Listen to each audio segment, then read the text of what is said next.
My name is Emily. I am 71 years old, and I have endured losses that would break most women, but nothing cut deeper than the betrayal I witnessed inside my own family. When my eyes fell on my 6-year-old granddaughter, her tiny head stripped of every strand of golden hair, I froze in horror.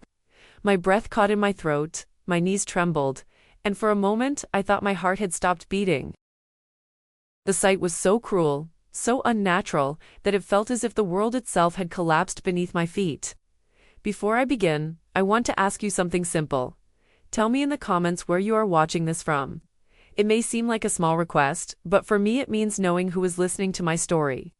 A story soaked in betrayal, pain, and the kind of vengeance that only age and experience can sharpen. My name is Emily. I am 71 years old, and though I believed my days of suffering had already passed, life still had one last wound to carve into me. I have endured losses that would break most women, but nothing cut deeper than the betrayal I witnessed inside my own family. When my eyes fell on my 6-year-old granddaughter, Monica, her tiny head stripped of every strand of black hair, I froze in horror. My breath caught in my throat, my knees trembled, and for a moment I thought my heart had stopped beating. The sight was so cruel, so unnatural, that it felt as though the ground beneath me had collapsed into nothingness. It was supposed to be a day of celebration. My son Michael had turned 44, and his wife Jessica insisted on a large gathering at their home in Denver. I baked the chocolate cake Monica always begged me for, imagining her running toward me with her braids bouncing, her laughter filling the room. Instead, I stepped into the living room and found her sitting in a corner, a pink baseball cap pulled low over her fragile head, her tiny shoulders shaking as she tried to hide from everyone. I whispered her name, Monica. She looked up at me, and in that instant I saw the truth. Her cap slipped, revealing the scalp, raw and exposed, as if shaved without mercy. She whispered softly, "Grandma, do I still look pretty?" My chest burned with rage, my vision blurred with tears. A child should never have to ask such a question, never be forced to doubt her beauty because of cruelty. In that moment, I knew this was not an accident. I looked around the room, searching for answers, and my gaze met Jessica's. She stood near Michael, wineglass in hand, her smile sharp, cold, and deliberate. She raised her eyebrow as if mocking me, as if daring me to speak. Michael, oblivious or unwilling, laughed with his friends, pretending not to notice the storm gathering inside his own home. The humiliation was staged, designed, and Jessica enjoyed every second of it. My heart hardened. The woman had declared war on me, and she chose my granddaughter as her weapon. I forced myself to stay calm, to breathe, to keep my trembling hands steady. A lifetime had taught me patience, and patience, I knew, could sharpen vengeance into something lethal. That night would not end with a scream or a public confrontation. No, I would wait. I would watch, and I would strike when the wound she carved into me had ripened into fury, too great to silence. She had stripped my granddaughter of her hair, but I would strip her of everything she held dear. I wanted to take Monica into my arms, shield her from every cruel eye in that house, but Jessica's gaze was fixed on me, daring me to make a scene. My hands tightened around the cake plate I still carried, the smell of chocolate and vanilla filling the air like a twisted reminder of innocence lost. I had imagined her smile when tasting her favorite dessert. Yet instead, she sat there, humiliated. Her childhood ripped away in front of everyone. My heart screamed, but my lips remained sealed. Michael approached briefly, kissing my cheek and saying, "Mom, I'm glad you made it." His words were empty, almost rehearsed, and he never once looked toward his daughter hiding in the corner.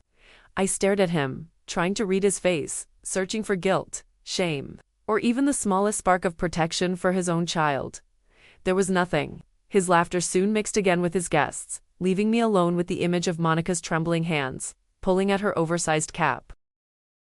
Jessica leaned toward me when no one was watching and whispered with a smile, "Children need discipline, Emily. You were too soft with Michael, and look how that turned out." Her words were venom, her tone dripping with superiority. I clenched my jaw, fighting the urge to slap the smirk off her face. Discipline. This wasn't discipline, it was cruelty. She had turned humiliation into entertainment, and the thought that she could justify it made my blood boil with a hatred I had never felt before. I bent down to Monica's level and asked softly, "Who did this to you, my darling?" She shook her head and whispered, "Mommy said I had to." Her tiny voice cracked, carrying the weight of shame no child should bear. I kissed her forehead, tasting the salt of her tears, and swore silently that she would never feel powerless again. If Jessica believed she could break Monica's spirit, she underestimated the strength of a grandmother who had nothing left to lose. As the night continued, music played, glasses clinked, and everyone around me celebrated as if nothing was wrong. But inside me, a storm raged. Every smile Jessica gave to the guests, every joke Michael told, every oblivious toast only fueled my determination. I would not destroy them with noise or with fury. I would destroy them with silence, precision, and patience. This was the seed of something larger, something Jessica could not even imagine. Once planted, vengeance grows with deep roots. If you are listening to this, I ask you one thing: do not look away now. Stay with me until the end of this story. What began as a quiet humiliation will unravel into something far greater than Jessica could have foreseen, and every detail matters. Her cruelty may have started this war, but I will be the one to finish it. Don't leave yet, you will want to see how far I was willing to go to protect what she tried to destroy. I did not become a woman who waits for life to forgive her mistakes. I was a teacher for 40 years, a woman who learned to read faces and listen between sentences. After my husband died, I raised Michael alone, scraping together pride in pennies, teaching him to stand tall. He grew into a man I admired once, practical and stubborn, proud of small victories. Those years taught me endurance, and endurance taught me how grief can harden into resolve. Michael married Jessica 10 years ago, a woman whose polish hid sharp edges. She came from glossy success, marketing pitches and tasteful parties, a life curated for appearances. I welcomed her because Michael seemed happier, and I wanted him settled. But small things whispered warning. A glance that dismissed a neighbor, a laugh at someone's expense, the way she rearranged family photos as if erasing inconvenient truths. Those were not accidents, they were proof of her true character. Michael had been good in parts. He worked hard, provided, and rarely lost his temper. But the boy I raised also learned to look away when things grew inconvenient. When Monica was born, he promised me he would protect her, kissing my hand and swearing she would not suffer as we did. Those promises faded under bills, social climbing, and a marriage that smoothed his edges into acceptance of cruelty. The man who ignored his child would pay. I was not born with means, but I learned to shape the world with cunning. Teaching taught me observation, patience, and how to coax truth from people. After my husband's death, I ran a small bookkeeping job at home, saved carefully, lent money discreetly, and kept a list of names and debts. Those small acts created a map in my mind: who owed what, who feared exposure, and which neighbors whispered secrets over wine. I meant to use that map. That night after the party, I drove home with Monica asleep in the back seat, her cap folded into a cotton pillow. I watched Jessica's house from my car, noting porch lights, the cadence of footsteps, which guests lingered late and who left early. I called an old friend from church with casual questions, borrowed a neighbor's newspaper to see local deliveries, and began tracing the contours of their lives in quiet, deliberate strokes, and cataloged every small suspicious detail. I did not act rashly. I learned discretion the hard way. Patience turns small moves into ruin for proud people. Over weeks I cataloged habits: when the gardener arrived, which hours Jessica held book club, where Michael kept important papers. I placed an anonymous call about an overdue invoice to a vendor. Jessica favored and watched a ripple of annoyance cross her face the next morning. Subscribe, watch closely, and you will learn how patience becomes power. I began with whispers, because whispers can move faster than shouts. Jessica's carefully built image rested on perfection, a facade of polished glass that only needed a single crack to shatter. I spoke softly to neighbors, mentioning strange deliveries at odd hours, hinting at a tension inside their house. People love stories more than facts, and soon even her closest friends began tilting their heads, wondering if the smile she wore so tightly was hiding something darker underneath. One afternoon, I stopped by unannounced with Monica's favorite cookies. Jessica opened the door, her expression stiff, her tone sweet, only on the surface. I watched her eyes narrow when Monica hugged me tightly, refusing to let go. Jessica said, "Emily, you always bring sweets, don't you?" As though kindness itself were an insult. I smiled, answering, "Love needs sugar. Jessica, it makes life sweeter." She turned pale for a moment, realizing I would not play her game silently. Michael, as always, avoided confrontation. I asked him once, why is Monica's hair still kept hidden under caps? He shifted uncomfortably, muttering, "It's better this way, Mom, don't make it worse." I stared at him, and he looked away. My son, the boy I once raised with promises of strength, had become a man who surrendered to convenience, letting his wife dictate cruelty. His cowardice cut me deeply, but it also fueled my determination. If he would not act, then I would. I studied Jessica's patterns with precision. She left the house at predictable hours, lunches with clients stretching into afternoons, her phone always in her hand. I followed her once, sitting in the corner of a cafe, watching her laugh with a man she introduced as a business partner. The hand on his arm told another story, one she would never want Michael or her circle of friends to confirm. I noted the date, the time, and the look on her face. The more I uncovered, the colder I became. Vengeance no longer felt like anger, it felt like duty. Jessica believed humiliation was a weapon, but she had forgotten that secrets are sharper blades. I did not rush. Each discovery, each whispered truth, became a stone I added to the foundation of her eventual ruin. She had taken a child's hair, but I would take her mask, rip it away piece by piece, until she stood exposed and trembling before everyone she hoped to impress. If you feel the same fire building inside you as I speak, then don't just listen, show it. Press like, let me know you're still here. Watching Jessica's mask begin to crumble. The deeper I went, the more dangerous the truth became. And you won't want to miss how each piece of her empire slowly collapsed under the weight of secrets she thought no one dared to uncover. The first visible crack appeared at a charity luncheon Jessica organized. She prided herself on being the perfect hostess. Every detail meticulously planned, every guest a stepping stone to greater status. But as I watched from a quiet corner, I saw her smile falter when two women leaned in to whisper, their eyes darting toward her with curiosity rather than admiration. Whispers I had seeded had already taken root, and they were beginning to bloom in the most public of places. I approached the table with calm steps, carrying a tray of desserts I had volunteered to help serve. Jessica stiffened as if my very presence contaminated her flawless display. I leaned in close and said softly, "Monica misses you when you're busy." Her face tightened, her glass trembling slightly. The women beside her glanced up, suspicion flickering in their expressions. It was only a sentence, but it was enough to plant doubt where her control once reigned. Later that week, Michael called me in frustration. "Mom, what are you doing?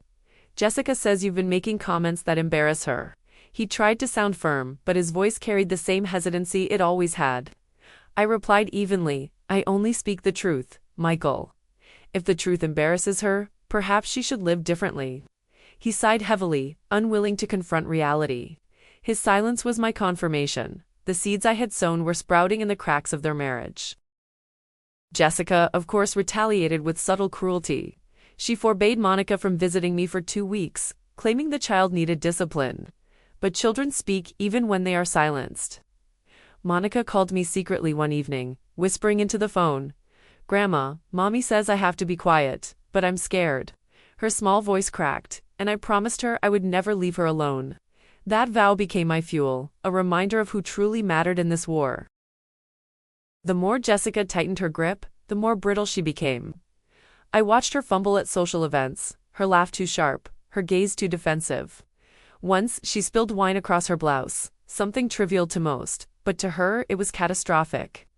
The mask of perfection she wore was slipping, and everyone began to notice.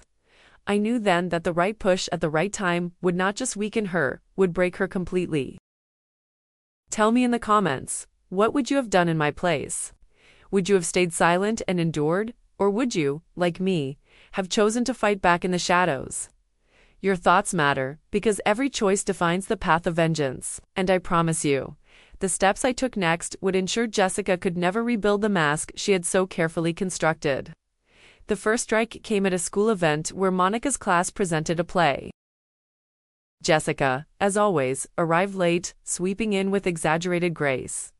But this time I was ready. I handed the teacher a sealed envelope, labeled confidential, knowing the contents would circulate faster than wildfire. Inside were photographs of Jessica laughing intimately with her so-called business partner. Teachers talk, parents' gossip, and by the end of the night, her polished smile had wilted under the weight of watchful stares. Michael confronted me days later, his voice tense. "Mom, did you have something to do with this? The rumors, the photos." Jessica is furious. I looked him directly in the eye and said, "Michael, I will do whatever it takes to protect Monica. If that makes Jessica furious, then let her rage." His silence was long, heavy, and when he finally spoke, it was only to mutter, "You've gone too far." Yet his eyes betrayed doubt in the woman he called his wife. Jessica's retaliation came swiftly. She accused me of poisoning Monica's mind, of turning the child against her. She stood in Michael's office, shouting, "Emily wants to destroy us." But I knew the louder she screamed, the less convincing she became. Neighbors heard, whispers multiplied, and each accusation she hurled only made her look more desperate. My silence became my shield. Her noise became her ruin. This was not a battle of strength, but of endurance, and I had decades more practice. One night, Monica whispered to me over the phone, "Grandma, people at school are asking questions." I told her gently, "Let them ask, my darling, because questions are stronger than silence." She giggled faintly, the first spark of light I had heard in weeks, and that sound reminded me why I could not stop. Jessica thought she could erase my granddaughter's laughter. Instead, she created the very storm that would bring her empire crashing down. I knew that to finish what I had started, I needed more than whispers and photographs. People forget gossip, but they never forget a public spectacle. Jessica had built her reputation like a fragile glass tower, so I decided the only way to bring it down was to let her shatter it herself. I waited patiently, watching her stumble, waiting for the right stage where everyone important to her would see who she truly was behind the polished smile. That stage presented itself when Michael invited me to a dinner Jessica had organized for his business partners. She prided herself on being the perfect hostess, every flower on the table chosen to impress, every bottle of wine selected to prove her taste. I accepted the invitation without hesitation. As I dressed that night, I told myself tonight is not about revenge alone. Tonight is about justice for Monica, and I will not tremble when the moment arrives. When I entered their home, Jessica greeted me with a forced warmth, saying, "Emily, I wasn't sure you would come." I smiled and replied, "I never miss a chance to see my family." Her eyes flickered nervously, a crack in her mask that only I could recognize. Throughout the evening I observed her fussing over details, her laughter too sharp, her gestures too rehearsed. The guests smiled politely, but I could sense their curiosity, already primed by the seeds I had planted weeks before. As the main course was served, I excused myself briefly and returned with a small folder in my hands. I placed it gently on the table and said calmly, "I thought Michael's colleagues might like to know who they are truly working with." The room fell silent. Jessica's face drained of color as the photograph slipped out images of her lunches with her so-called partner, notes of her debts and evidence of the facade she had carefully built. She gasped, Michael stammered, and the silence turned into judgment. Jessica tried to speak, her voice cracking. "This is a lie, someone is trying to destroy me." But the room was already shifting against her, the weight of evidence crushing her words. One of Michael's partners asked coldly, "Michael, did you know about this?" My son's silence was louder than any accusation. Jessica's eyes darted wildly, searching for rescue, but no one moved. For the first time, she felt what Monica had felt. Powerless, exposed, and humiliated before everyone. "If you've followed me this far, tell me what you think of my choice. Would you have exposed her in front of everyone, or waited for a quieter strike? Share your opinion because vengeance takes many forms, and each of us must decide how far we are willing to go." Jessica forced me into war, and that night, I showed her that I would fight with weapons she never expected. The silence that followed my revelation at the dinner did not fade quickly. It lingered in every corner of Michael's house, echoing in the eyes of his business partners and the nervous glances of neighbors who soon heard the tale. Jessica withdrew from public life almost immediately, her carefully polished calendar of luncheons and charity events suddenly blank. The woman who once sought every spotlight now avoided even the faintest glow. I had pulled away her mask, and she had nothing left to wear. Michael's business suffered too. His partners did not confront him directly, but one by one contracts dissolved, opportunities slipped away, and polite refusals arrived in his inbox. He called me once, his voice heavy with defeat, saying, "Mom, everything is falling apart." I responded coldly, "Perhaps you should have listened when Monica needed you most." My son groaned, but he did not argue. The truth was too sharp, and even he could not dull its edge anymore. Jessica, in her desperation, tried to reclaim her dominance within her own home.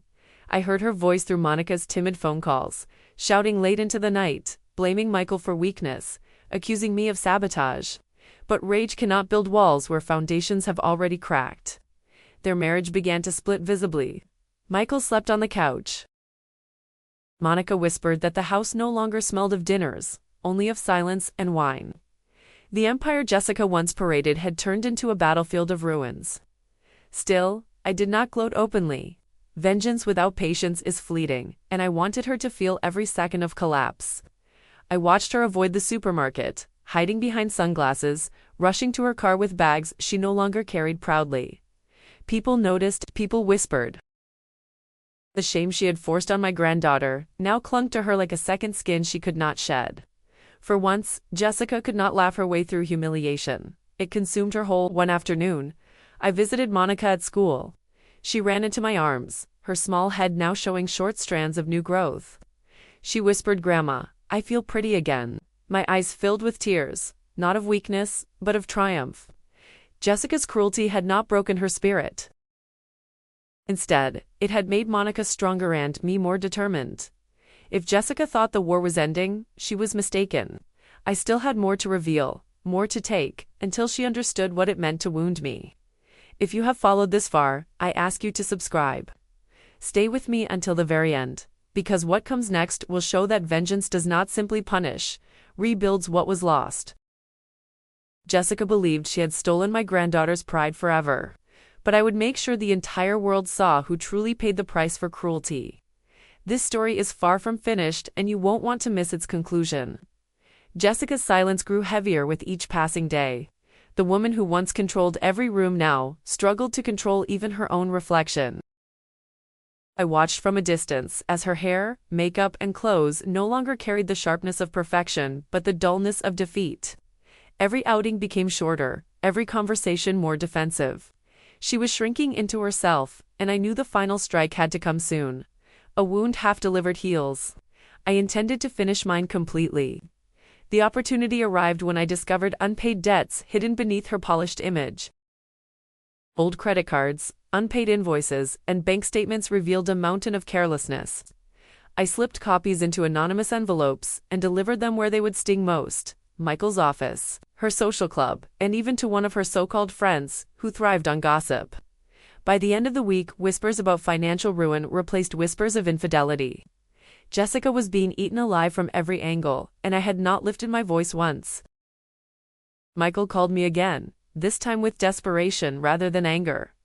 "Mom, the bank called today. Jessica never told me about these debts." His voice shook, the weight of betrayal finally pressing down on him. I answered calmly, "Secrets always find their way to light." "Michael." He sighed, defeated, and said, "I don't know how to fix this." I replied coldly, "Some things aren't meant to be fixed, some things are meant to collapse." He said nothing more, and I knew he understood. Jessica confronted me days later in a parking lot, her eyes wild, her voice trembling. "You're behind this, Emily. You want to ruin me." I met her rage with calm. I told her, "You ruined yourself the day you humiliated a child." Her hand shook as she pointed at me, but no words came. The strength she once believed unshakable had withered to ash. I walked away, leaving her trembling in the open air, surrounded by a silence louder than her accusations. Monica, though young, felt the shift.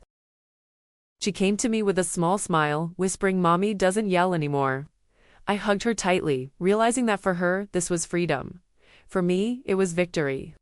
Jessica's cruelty had collapsed under its own weight, and Michael, stripped of illusions, finally faced the truth. But my war was not over. The humiliation of that birthday party still burned inside me. One last act remained, one strike to ensure she never recovered. If you've walked with me through this storm, I ask you now to like and share this story. Let others see how silence can be turned into strength, how cruelty can be avenged with patience and precision. Jessica believed she could destroy me through Monica. Instead, she handed me the weapon of her own downfall, and in the final act, I would make certain that weapon struck with the force of everything she once dared to take from me.